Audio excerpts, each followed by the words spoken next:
Hey guys, welcome back. Today we're going to be talking about what I decided to do for the audio upgrade for the S2000.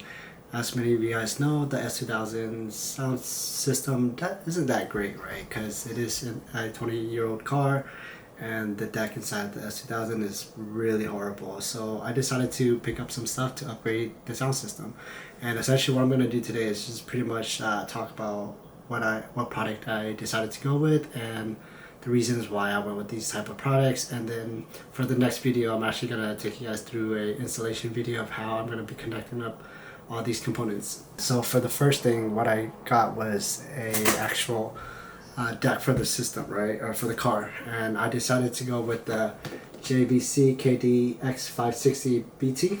And the reason why if you guys can see it, hopefully I could capture it, but the reason why I went with this one is I wanted to keep it as a single DIN deck. I didn't want to do the JDM conversion where some people actually cut into the actual dash of the car. I wanted to keep everything as OEM as possible, so I decided to go with a single DIN deck. I know there is an option for a 8-inch touchscreen, but to me, I think having a touchscreen on the bottom where the shifter's at is kind of distracting. So I'd rather just use my phone as a way for, you know, navigation and whatnot, and the single DIN deck would just be for audio. So a little specification about this product is it's actually waterproof design because it's actually meant for marine. It's also for UTV, motorcycles, and automobiles as well, but being a marine specific, you know, deck is actually waterproof. Which is good because might be times where, you know, I'm riding with the top down and it might be sprinkling and I don't want to actually damage the deck itself, so that's definitely a plus. Another reason why I decided to go with this product and not any other ordinary single DIN deck is because it actually has a 3-inch screen, right? And the reason why I wanted the 3-inch screen is because, you know, if you could imagine, reversing inside of the SDK is a little bit bad in my experience, right, because of the blind spots, and me coming from cars with rear wheel cameras nowadays, right, I wanted to actually connect a rear view camera to this actual deck, and this deck itself actually allows you to connect a rear view camera, right, which is great, and then you can actually see it within inside of the 3-inch screen, so that's always a plus. This deck is also Bluetooth has Bluetooth capability, which is great because then I could just connect to my phone through Bluetooth. Some other specification is that it does have 9 presets EQ and a 13-band graphic EQ for me to be able to kind of, like, you know, fine tune how I like my sound to be, which is good, right? Having an EQ is definitely a plus. If you don't want to buy an actual external EQ, you could kind of, you know, tune it from the deck directly, and that's always a benefit. This deck actually is shorter than your average deck by around 1.5 to 2 inches, which is good because I plan on adding a mini amp right behind this deck, so hopefully with the saving in space, I could actually just tuck it right behind the deck, but we'll see, right? I'm not sure how much space I have back there yet until I actually open things up. You could actually control Android controls via Bluetooth, and if you want to control iOS, then that's through wired or Bluetooth. And it does also have a front auxiliary port as well too, so that's a plus if you want, you know, to plug in a USB with all your music on there, or just hopefully you can actually charge your phone with it. I'm gonna go ahead and just open this up now and just kind of give you guys an idea of what is included inside of the box. So right away, what do I see? I see a little, you know, a little cover, a little bezel for the actual deck. It comes with, you know, your typical screws and whatnot. You have your wires or your harness. This is the microphone that comes with the deck, so if you want to do, like, you know, connect this through the deck and then, you know, have Bluetooth and be able to make calls with it, you could do that too. I did heard online that, you know, it is kind of muffled, so I'll test it out first before I decide if I want to keep it in the car or not. And some more screws. Let's see. So this is the actual deck itself. Put this down. is the actual deck itself. Hopefully you guys can see it. Definitely compact, right? It's smaller than your typical deck right here. Very nice. Then here's a 3-inch screen right here. Hopefully I can get it to zoom in or focus. There you go. So really nice lightweight design. Does have your RCA inputs in the back. You have 3 of them. And here's the cable that you would use for hooking up the rear view camera. This one is the blue one is your remote. And it looks like the green one's your park. It does use a 15 fuse amp. And it does illuminate blue, so it's actually pretty nice. I really like the design. Hopefully the button does clear. The button does stick out a little bit. If you can see, let me show this side. So hopefully it does clear the cover of the SDK. But yeah, definitely excited to hook this on. Cool. So the next unit that we're actually going to be getting or talking about is going to be this bad boy right here. So what this is the Alpine KTP-445U. So what this is actually a 4-channel amplifier. It's not like your regular standard amplifier where you have to run, you know, power wires and grounding everything from, you know, the battery or whatnot. This is actually a head unit powered amplifier. It's meant for, you know, more lightweight build in this case, right? Because for me at least, I didn't want to run wires from the battery all the way to the trunk and have the amp sitting right there, right? Especially with, you know, some people saying that the S2K does have some trunk leaking issues. So, you know, you could just imagine already if water gets into the trunk and the amp is back there, you know, water and electricity don't really go hand in hand together. So that's why I didn't want to actually run any additional wires. I mean, maybe eventually I will do something where I kind of build like an enclosed compartment for a bigger external amplifier, but we'll see if I need to in the future. So the reason why I got this one is actually, you know, it's actually pretty good for what it is, right? I mean, don't expect crazy ass you know, customizations like you would with a bigger amp. This one's really lightweight, but it does provide the needed power for the speakers that I'm gonna be running. So this one actually runs 45 watts RMS for 4-channel or 2 channels, right? Or 4 channels at 4 ohms or 2 ohms, sorry about that. And if you decide to run a 2-bridge channel at 4 ohms, you actually get 90 watts RMS. So, you know, the S2000 only have 2 speakers, so I plan on bridging them so that way I could get 90 watts for those 2 speakers specifically. So, which is going to be quite a bit of power for the speakers that I got. So that's definitely great.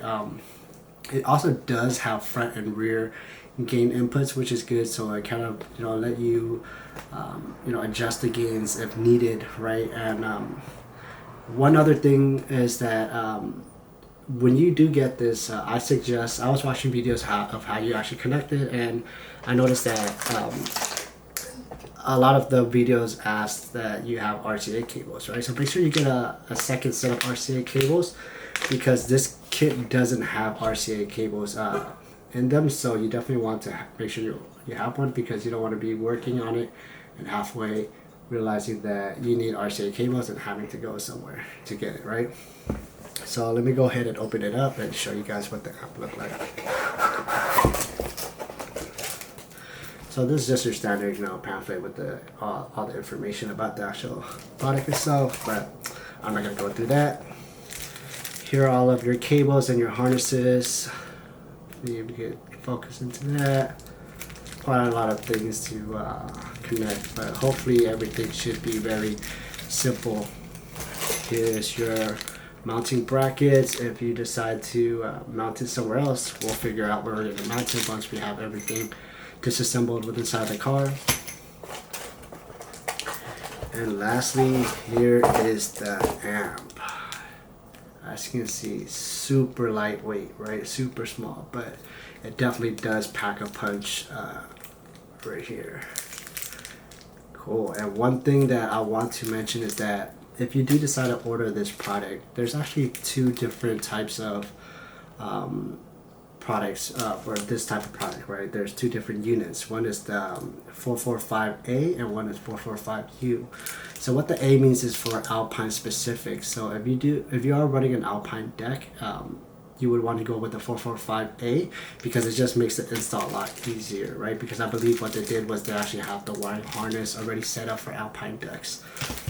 I don't have an Alpine deck, so I'm gonna go with, you want to go with the 445U, which means for universal, right? So that means it should work for other decks beside Alpine decks. So that is the difference. So make sure you order the right one for your head unit. Cool. And let's go into the next product. Cool. So the next product we're going to be talking about is the speakers and what type of speakers that I decided to go with. And what I decided to go with is actually Focals, right? So here we go. These are the Focal speakers. I decided to go with the Flax EVO PC165FE. And what that just means is that is their performance line, and these ones are actually coaxial speakers, right? There's a reason why I decided to go with coaxials and not components, and we'll talk about that later.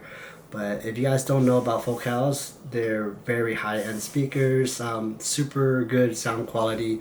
I've always been a huge fan of Focals. My friend has them and it sounds amazing. So considering when it came to this build, I decided that, you know, the S2000 only has two speakers, right? So I wanted to go with something a bit more for the performance line and get the best sound quality I can get from two speakers, right? It's like like what a lot of people say, buy nice or you buy twice. I've always been a huge fan of, you know, sound quality, right? You know, when it comes to crisp music, you know, everything is high fidelity, with a nice sound stage and whatnot. So that's why I decided to go with the Focals instead.